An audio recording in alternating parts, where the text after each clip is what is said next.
dirais tout simplement qu'il faudra quand même prendre le temps. Je pense qu'ils pourront éventuellement dans les années futures se positionner pour la gagner. Mais je pense que là, c'est encore un peu trop tôt. Pourquoi ?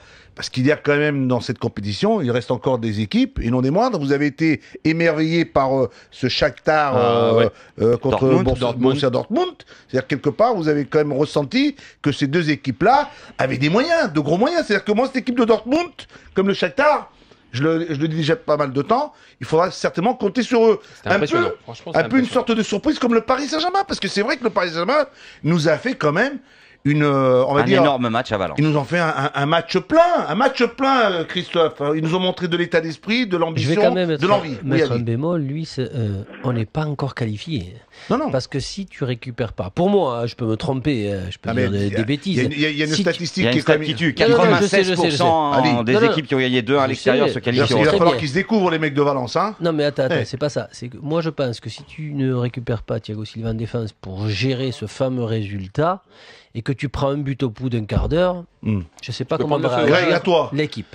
Non, mais à la question, le PSG peut-il la gagner la Ligue des Champions? Déjà qui se qualifie. Pourquoi pas? Moi je dis non, mais toi tu dis oui. Non, moi je dis oui, pourquoi pas. Toi Ali, non, toi Christophe. Moi je dis que c'est possible, je suis d'accord avec un Marseillais qui dit que c'est possible. Non, mais attends, arrête avec ton Marseille. C'est pour se moquer du Paris. Parce que moi je trouve déjà, voilà, Ancelotti a trouvé le système quand même. Déjà rien que ça. Je les ai trouvés très solides. Tout le monde a défendu Greg surtout. C'est ça, c'est qu'il y a un équilibre. La première fois. Après je veux dire, à partir du moment où tu as un effet collectif par rapport à des individualités au potentiel juste énorme, bah tu dis voilà, quand tu dis pourquoi pas, qu'est-ce qui ferait que voilà, en plus quand on dit notre auditeur, Monaco l'ont fait, on va dire peut-être avec des joueurs de moins de grande classe, on va dire, au niveau statistique, CV. Bah tu te dis que si en plus le collectif est en train de prendre comme ça, collectivement, ils vont collectivement, ils sont de mieux en mieux. Je me dis que les dirigeants sont quand même pas des peintres non plus, donc. Pourquoi pas? Pour aller loin dans ces grandes compétitions, Louis, il faut une bonne défense. Paris a une excellente défense, c'est la meilleure défense de la Ligue des Champions. Déjà, c'est pas mal. Pour gagner une Ligue des Champions, il te faut des individualités qui savent.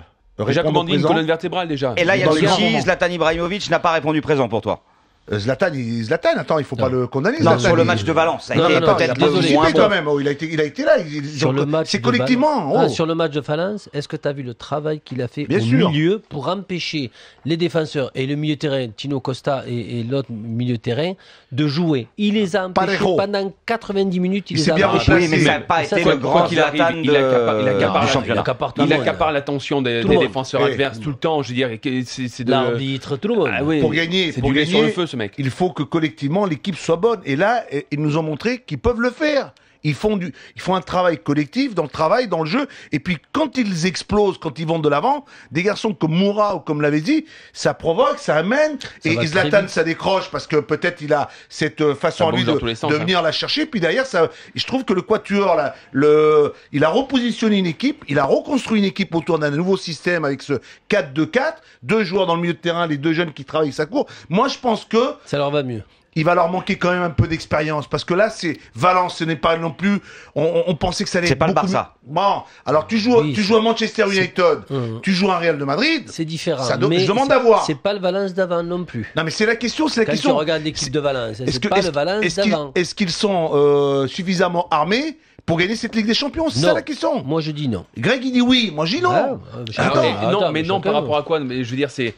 Je comprends que dans la logique, par rapport au fait qu'ils arrivent, que l'équipe vient d'être construite, que quelque part le club vient de rentrer dans une autre dimension. Mais je veux dire, concrètement, ils ont tout, non? Ils ont. C'est pas par rapport à ça que je dis ça. Moi, je dis par rapport à leur façon de jouer en championnat. Et même pendant les premières poules à Champions League, ils sont capables, dans un match, des fois, de se faire à la fois trop dominer, trop manger, et après de réussir des exploits. Donc tout peut arriver. Mais je pense pas qu'ils aient vraiment toutes les matières à vraiment la gagner, la Champions League. Le PSG peut-il gagner la Ligue des Champions? On attend votre avis au 32-16. C'est pour la gagner. Il faut de la réussite aussi, de la chance. Un peu de réussite. Mais attends, quand on fait... ils sont certainement pas programmés pour la gagner cette année. Mais